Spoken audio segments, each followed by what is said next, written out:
Want to go over your quiz? You guys are doing great. I mean, this is, intro always does this. It always surprises me. The only one that you really had problems with was, according to Buddhists, by following the middle path, we can avoid the extremes of poverty and wealth. Maybe the confusion was when I started off, I said the Buddha was born into a wealthy family, and that did not produce what he thought was happiness and a good life, so he went without wealth, and that didn't either. But his middle path has nothing to do with wealth or poverty. It has to do with the Noble Eightfold Path. So other than that, everybody did really well, as you can see. 95, 91, 100, 86, 100, 100. You guys are doing really, really good in this class. You know that, wow, look at that, 100, 100, 100. You know that Sunday night is your first essay, right, the 17th? Does anyone have any questions? Did that surprise anyone that you owe me an essay on Sunday night? 11:59. So again, the rules are anything that interests you in the first 6 weeks. I have absolute freedom. Anything that interests you at all. I've had people write to me from the fifth dimension. That was really interesting. Someone said the color blue has fascinated him since he was 5, and he wrote to me about the color blue. That was really interesting too. One young lady last semester wanted to know what the difference was between a hole in the ground and a hole in her shirt. I thought that's an interesting question. You should probably ask the hole, and maybe you'd find out. And then a week later in class, I said, how is that different than a hole in the head? You know, just trying to play with words there. But it was a good question. She got 100% on her essay. So it's about what you find interesting the first 6 weeks of class. After that one submitted, that's 750 to 1,000 words, so I have that right? Then the next 6 weeks, you'll owe me another one at the end of 6 weeks on this second 6 weeks of material, and then you won't owe me anything the last 3 weeks. It'll just be your quizzes, okay? Do not write me a single paragraph. That will lose points for grammar. And do well with spelling, punctuation. I have posted Grammarly online, so if you need to check your grammar, you can send it out to Grammarly. It'll give you corrections. Do not send me the corrections. Change your work so it reflects the changes if you want to use them, and then submit your essay, and I'll get done with that, and you'll have a better idea where you're in class. All of you, I think, are passing. I'm not worried about this class at all. So besides that, any questions for me? Okay, what we're going to do today then is we're going to talk about Taoism. I have 2 videos. The first video, I have 5 or 6 breaks in it because I want to have discussion. I want to talk back and forth. Taoism is a response, I hesitate to say a negative response to Confucianism. Remember, in Confucianism, China's going through war, all the warlords fighting for territory, and Confucius shows up with rules. He says we need to have rules and regulations. We need to have order. And so his order is embraced by the Chinese people for 2,000 years. The problem with that is there's another group of people rise up and they say that order is too constricting, that we want to be able to do what we want to do. In our society, we have something called libertarian political philosophy. You can do whatever you want to do as long as you don't interfere with someone else's freedom. If you're in my political science class or my ethics class, we go over that. We want to be free to do what we want to do. Life, liberty, freedom, to pursue our own happiness. So Taoism in some ways is very close to it, but it expresses itself different than we do. We're more focused on careers, being able to produce wealth, and Taoism really doesn't care about that. But it is trying to use the same basic introduction to freedom to do what you want to do as long as you don't interfere with someone else's freedom. So one video, I'm going to have 5 or 6 breaks in it. I'll stop it, and I have some questions that I want some feedback on. The second one is going to be on the difference between yin and yang. Yin and yang is Cheech and Chong. Okay, yin and yang is really different, and I'll explain that to you. You'll see that on your quiz. And then I'm going to break down the notes. We'll go through the nuts and bolts that you'll need for your quiz this week. So you'll have Taoism today, and then you'll have Hinduism on Thursday. All of these are really foreign to us, but in some sense they're not. They have some way that we can kind of open the window and look into what they're talking about. There are some similarities that we have in the Western world, the way we look at things. And it may be attractive or it may not be attractive.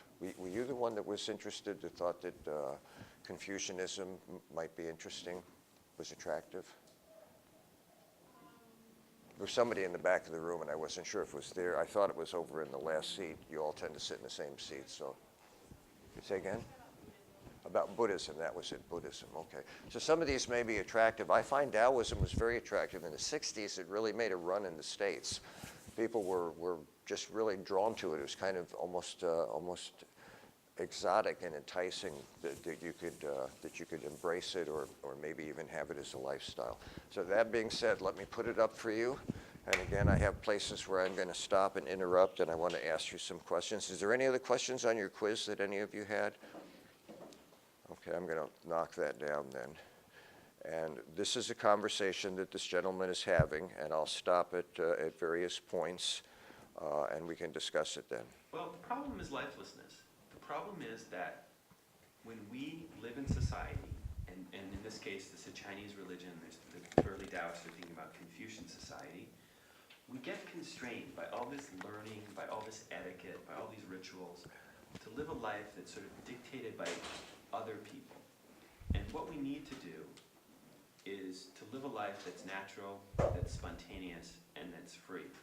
And that is to say, a way of flourishing. So the problem is lifelessness that's pushed onto us by social conventions, and the goal then is a life that is well-lived and that flourishes and may, according to some Taoists, even give us a kind of physical immortality. So that isn't a whole lot, but it starts with the fact that according to Confucianism, if we don't have rules and regulations and life is disordered, we have chaos, and that's what gives rise to conflict. So Taoism takes, I don't want to call it an extreme, but it takes kind of an opposite position and says what we need to do is have freedom to spontaneously do what we want to, and it relates it to nature. I don't know how much you ever look at nature or think about nature. Nature's really ordered, even when it's chaotic. There's a reason it's chaotic.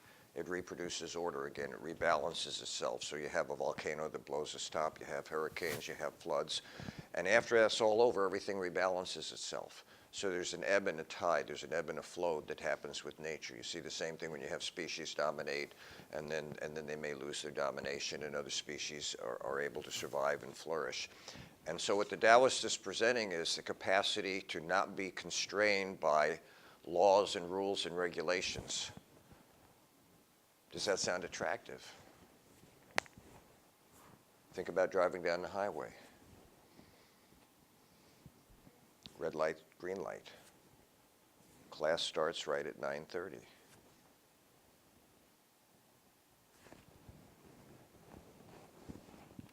You need to study and prove that you can drive safely, or you don't get a license that regulates your capacity to drive a speeding bullet down the road at 45 miles an hour, or 60 if you're driving down Little Road in the morning.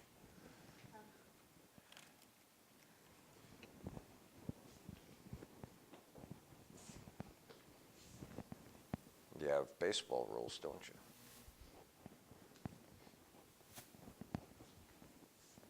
Right, in sports, don't you have rules, even though you're out there running your hearts out, you know? I have 9 rules in a classroom. How many of you think, that, Taoism is attractive? How many of you think Taoism is the idea that we don't have to be constrained? Yeah, tell me why. You're right. You're absolutely right. Tell me why. Say again? Following the rules is hard. Again, drive down Little Road in the morning. See how many people follow that rule. It's dangerous. Especially when they collide with one another. I think it was a week and a half ago, one collided with another one, the side of a truck. There's metal underpinnings under vehicles, The wheel and I forget what you call that joint that holds it together. It was literally off the truck, and the car had no front end. The front end was in the back seat. I mean, those people collided because somebody didn't follow the rules. Most of us follow the rules mindlessly, and there's nothing wrong with that. And we arrive to school safely, we arrive home, we go where we want to. And really, the rules don't seem to impinge on us, but the rules are there for a reason.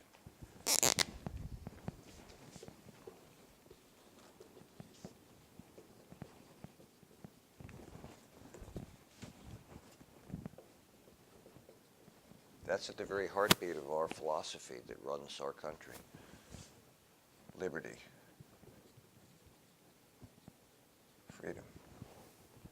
you've never been in a country that doesn't have the amount of freedom we have, you realize right away that freedom is a special commodity. I mean, I've been in 17 countries. Some countries you have no freedom in. You need to be really careful. In many countries, this is the law. If you have enough of this, you can get out of jail, you can get out of prison, you can avoid consequences that here you don't necessarily avoid.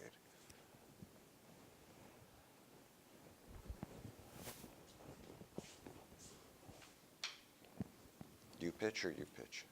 Wouldn't it be nice to be able to throw a spitball once in a while?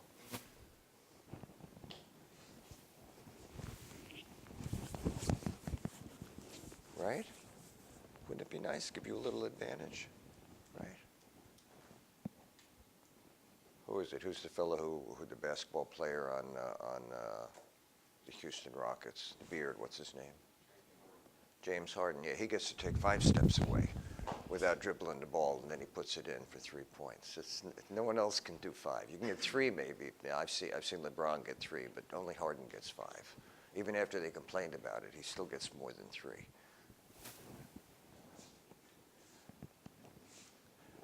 And that's because he's in the flow, you know. Was he 30 games, 30 points? He's tied for Will Chamberlain. Yeah. But talk to me, people, about freedom. Isn't freedom important? The right to do it. Aren't you all here pursuing your own interests right now, or supposedly? The freedom to choose. How many of you are going to go to the 4-year school?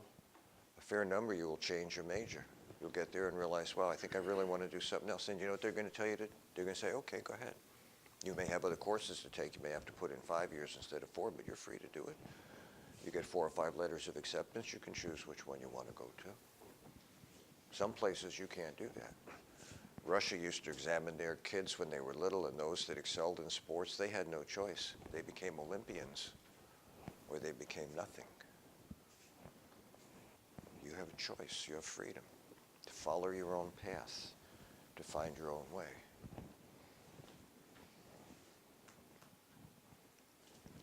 Do you play hoop? Does anyone play hoop here? Okay. I was going to mention Stanley Pringle's probably the best ball player I think we've ever had. He went to the school about 6 or 7 years ago. Tried out for the NBA.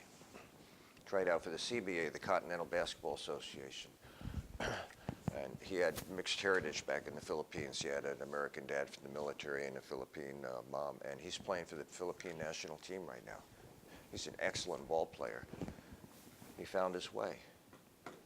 Making good money, living much better than most people in the Philippines are right now. He had the freedom to leave here. He went to University of Pittsburgh, walk-on #1, point guard.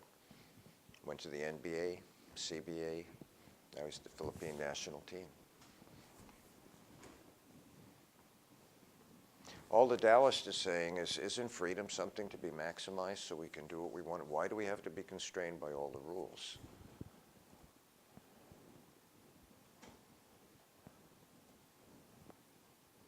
Am I just talking to myself? I know I woke up with a head cold. Louder for me. It helps people not get hurt in the world. Not get hurt in the world by following the rules.